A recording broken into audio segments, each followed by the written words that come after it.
came closest to his whole life. And when their parents ignored them their whole childhood, left them to fend for themselves, Hannah and Sam were desperate for love. So they found it in each other.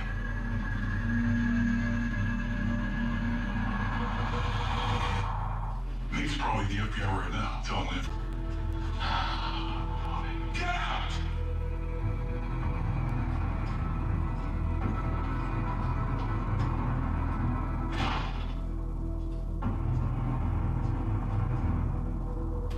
You can't accept Danny. Like what? You hate me, stop with us, baby John. You're not attracted to me anymore. I'm the one who's ruined. Okay? I'm broken. We're all broken, Sam. I'm broken in ways you can't fit. What is it? The child. I ran a DNA test against Sam, and the sample wasn't matching. Matching who? Who was born in March and Tell me who? Who is it? Frank.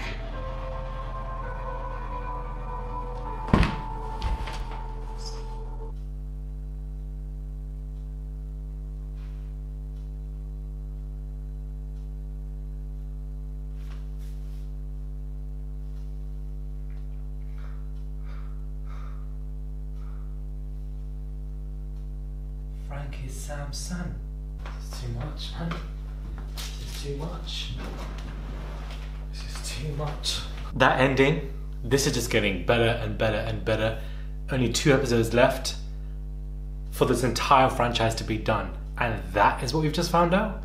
Guys, it's Maradi. Hopefully you guys are doing well today. How to Get Away with Murder Season 6.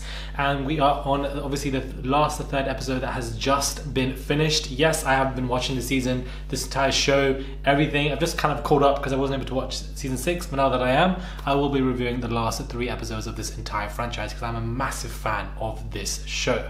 Now, before we do get into this, please do subscribe, click that button, please, for daily and consistent content. I don't even expect this to be a highly viewed video on my platform at all, but it's okay. I love, enjoying watching and reviewing the show, so I'm just glad to be doing it for you guys. Because I'm pretty sure it's probably one of my first proper reviews of this show on this channel. So hopefully some of you guys watch it. But this is a very interesting episode because it really was basically a theme of the exoneration of Sam. This is basically what we have seen. It's one of those particular episodes where you have flashback narratives that interweave with present day narratives. You can't accept Danny. Like what? You hate me, stop with us, baby John. You're not attracted to me anymore. I'm the one who's ruined. Okay? I'm broken. We're all broken, Sam. I'm broken in ways you can't fit. And I found this to be such a massive shocker that we see that there was an incestuous relationship between Sam and his particular sister, Hannah Keating, both of them. And this is probably why Hannah was off school for a long time and she was pregnant, and the child is Frank. Now that is something that is shocking because we've known Sam and Frank to have this kind of relationship for a very long time. Now, did Sam know this? I assume they did know that, but they didn't want to tell him. And maybe that's why he was very clear on Frank and, Bonnie not having a relationship, because he probably wouldn't have wanted Frank to be with Bonnie because of Bonnie's past. But was it really Hannah who kind of abused Sam to have that child? I don't know, but that is probably what is seen that is going to be happening. And they found the documents, they found the proof, they found the gene testing and everything, and that's what it has led to. I thought that it was going to be a daughter and Bonnie was going to be the daughter. That's what I assumed, but it's Frank. Now that completely spun my head.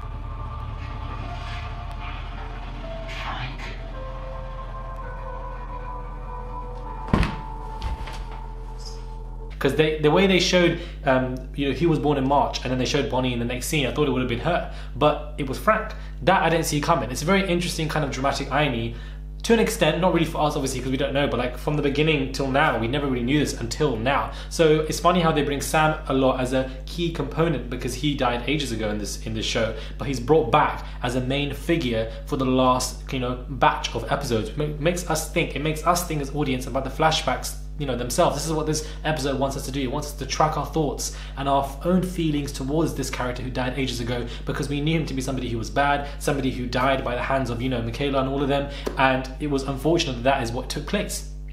That is unfortunate it really was an exoneration of Sam, because he obviously went through his own things as well now, and as Annalise said very clearly, we can now see him.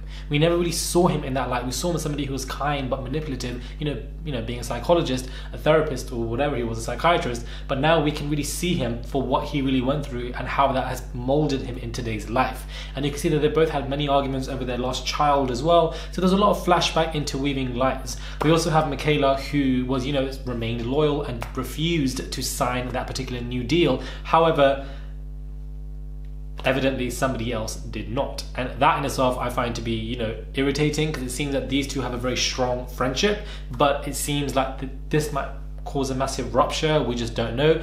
Vivian seemed to be having a massive figure role in this season as well, and it looks like she and her son are definitely leaving this entire situation before it gets worse. But will they leave in time? We just don't know. Nate is just, I don't even know what's going through Nate's head, man. This entire season has just completely flipped on him. Like, I used to love him, but now I don't like him as much as more of a character. So I don't even know what Nate is doing. I genuinely don't.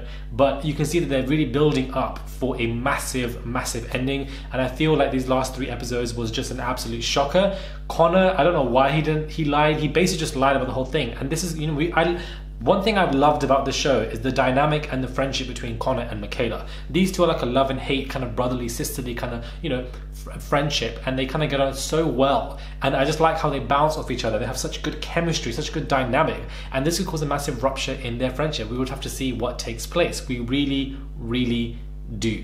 This was a very nice episode. I feel like it had its dramatic moments, but at the same time it wasn't as dramatic. It was kind of, building and bubbling under for something, and I really like the flashback scenes because it really showed us more in depth of who Sam really was, and the fact that he was abused by his sister, and it's really exonerated him. He wasn't innocent by what he's done, but we can now see him in a different light, and I feel like it's just shocked me that Frank is the son.